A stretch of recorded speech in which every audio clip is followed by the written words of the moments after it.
foram 81 correspondências. Ao que me parece, senhor Elcio, pelo menos os documentos que temos aqui, 90% dessas sem resposta. Eu lhe pergunto... Algumas delas já eram respostas às demandas nossas, só para citar para o senhor. 90% outras, não tiveram. Outras eram e-mails, eu até procurei um arquivo aqui, não encontrei análise, e-mails que eles mandavam repetidamente para o Ministério com o mesmo conteúdo que eles mandaram 4, 5 vezes ao Correio também. Inclusive, no mesmo dia, mandar 4 e-mails. Inclusive, em julho, eles mandaram 4 e-mails pedindo audiência urgente. Foram atendidos? Foi a audiência que ocorreu no dia 6 de agosto. Mas é no meados de julho. O senhor só os recebeu em agosto?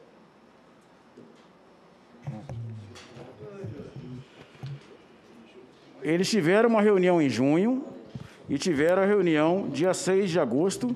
Houve reunião também 6 de julho e houve reunião 20 e 21 de julho. O senhor começou esse depoimento dizendo que a primeira reunião com eles foi em agosto. Que eu participei. Foi uma videoconferência, que foi inclusive quando eles nos informaram da necessidade de conservação a menos 80 graus. Até aquele momento a gente desconhecia esse fato. E então, não daria ali para fechar o acordo com a Pfizer? Ou era mais importante a embaixada no Brasil no exterior do que as vidas de brasileiros poderiam ser salvas? Em agosto, eles nos apresentaram, primeiro, memorando de entendimentos, em agosto, e foi no dia 14. E ele tinha aquelas cláusulas que nós falamos, e eles, nesse primeiro memorando de entendimentos, eles já afirmavam que não garantiam sequer o sucesso no desenvolvimento da vacina. Esse memorando de entendimentos era vinculante... Quando eles disseram para o senhor que garantia o sucesso do desenvolvimento? Foi mais à frente, eu não tenho certeza agora. Mais à frente? Mais à frente. Mas quando eles não deixaram de afirmar que não garantiriam. Quando eles garantiram isso? Eu não tive essa certeza, só quando ouvi o registro no FDA em mas dezembro. Veja, o senhor recebeu uma correspondência no dia 9 de novembro. Essa correspondência deles diz exatamente o seguinte, assinado pelo CEO da Pfizer. Ao cumprimentá-los respeitosamente e com imensa alegria, que compartilha a notícia que acaba de ser divulgada globalmente pela Pfizer hoje. Dados da primeira análise realizada de sucesso do estudo da fase 3 contra a Covid-19 indicam uma taxa de eficácia da nossa vacina de 90%. Maior, inclusive, que da AstraZeneca, senador Jorginho, que era de 63%. Houve uma reunião no Ministério 2 dias depois, dia 11 de novembro, justamente para tratar desses dados. Perfeitamente. Por que alguém solicitou do senhor essa reunião? Dia 9 de novembro? Dia 11 de novembro? Esse e-mail veio dia 9 de novembro. A reunião foi dia 11. Ou foi por iniciativa do Ministério ou deles, mas ocorreu essa reunião dia 11. Essa reunião ocorre 2 dias depois da reunião dita pelo senhor Fábio Van Garten, lá no Palácio do Planalto. A partir do momento que eles informaram os dados de sucesso, nós fizemos uma reunião para a discussão das propostas de memorando de entendimentos. Aí seguiram 6 e-mails para entendimentos depois disso, até o dia 2 de dezembro. Não foi o suficiente para resolver? Dia 17 de novembro, uma nova reunião para tratar de aspectos técnicos e logísticos. Perfeito. E não foi o suficiente? Porque, veja, no dia 2 de dezembro, eles mandam outro e-mail, também que chega ao senhor e chega ao governo. Dia 21 de novembro, dia 2 de dezembro, eles mandam outro e-mail, assinado pelo CEO da Pfizer, em que eles dizem o seguinte: em nossa terceira oferta, senador Rogério, em nossa terceira oferta enviada ao governo brasileiro na semana passada, em 24 de novembro, eles já tinham encaminhado 3 ofertas.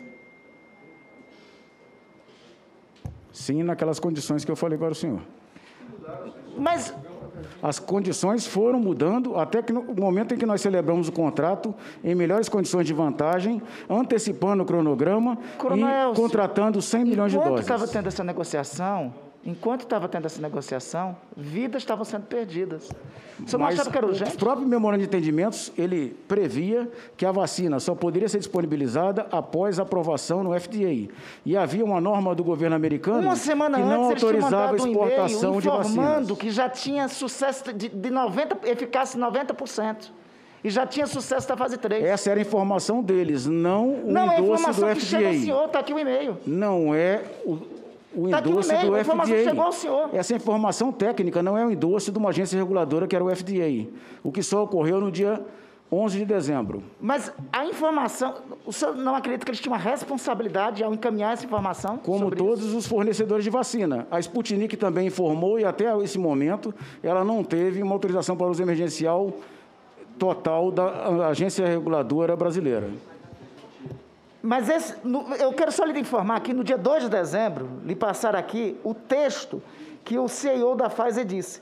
Tendo em vista, solicitamos ao Ministério da Saúde, pela urgência do tema, se os senhores já tiverem tomado a decisão de não avançar com a assinatura desse documento, possam nos comunicar para que possamos liberar essas doses para que elas sejam disponibilizadas aos países da região.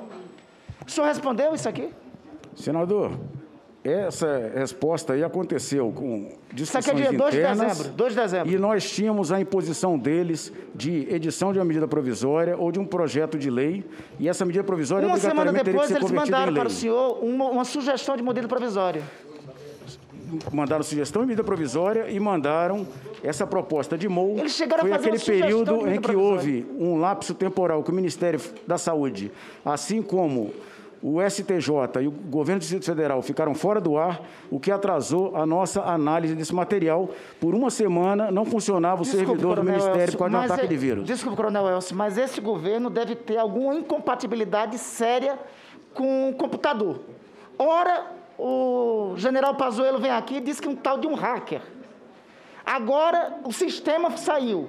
Outra hora é um vírus, que não é o coronavírus.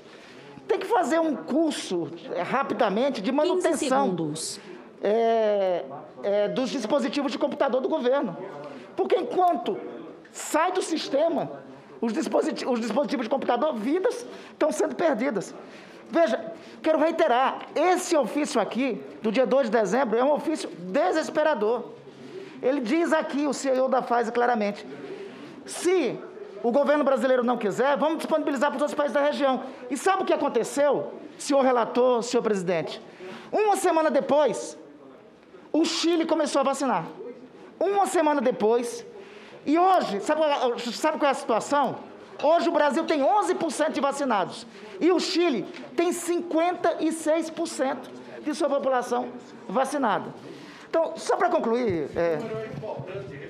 Dia 4 nós mandamos a contra, o senhor falou do e-mail do dia 2. Dia 4 nós mandamos a contraproposta de memorando de entendimentos para que eles analisassem. E logo em seguida eles voltaram a reiterar. Dia 5 eles reiteraram, e aí foi justamente quando eu falei... medida provisória. Vocês editaram a medida provisória no dia 26 de dezembro. A medida provisória foi editada e assinada Essa medida provisória no dia 6 de foi discutida janeiro. durante o mês de dezembro, senador. Perfeitamente. Dia 26 de dezembro, vocês mandaram para o Palácio do Planalto a medida provisória. Isso daí eu não estou perguntando, estou afirmando que nós temos aqui.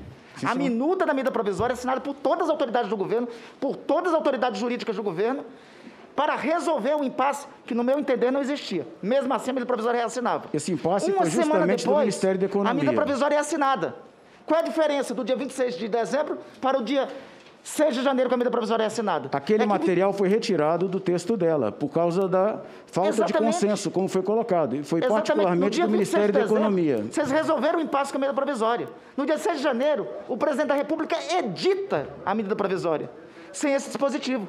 Porque houve falta de consenso entre as jurídicas dos ministérios. Coronel Nesse Elcio, caso, o Ministério da Economia. Com a devida vem acatamento e respeito à Vossa Senhoria e ao que Vossa Senhoria representa. Veja, não existiu falta de consenso em uma minuta que foi assinada pelo Controlador-Geral da União, pela Advocacia-Geral da União e pelo Ministro da Justiça. Onde está a ausência do consenso aí? O Ministério da Economia não participou desse consenso. Foi ele que discordava dessa situação com relação a essas cláusulas. Então, você está dizendo aqui que a gente tem que convocar o ministro Paulo Guedes, que ele que impediu que a gente tivesse a medida provisória para garantir vacina aos brasileiros já em janeiro. Eu não citei o ministro Paulo Guedes. Não, você citou o Ministério da Economia. Quem é o ministro da Economia? Alguém sabe dizer que é o ministro da Economia? Eu não participava de reunião com ministros, senador. Eu participava de reunião com técnicos lá no Palácio do Planalto. A minuta da medida provisória editada dia 26. Senador Randolfo, mais um minuto para Vossa Excelência concluir. A medida provisória editada no dia 26, no dia 6, a diferença do dia 26 para o dia 6 é que um senhor não assinava no dia 26. e ele assinava dia 6 retirando a cláusula. O nome desse senhor é Jair Messias Bolsonaro.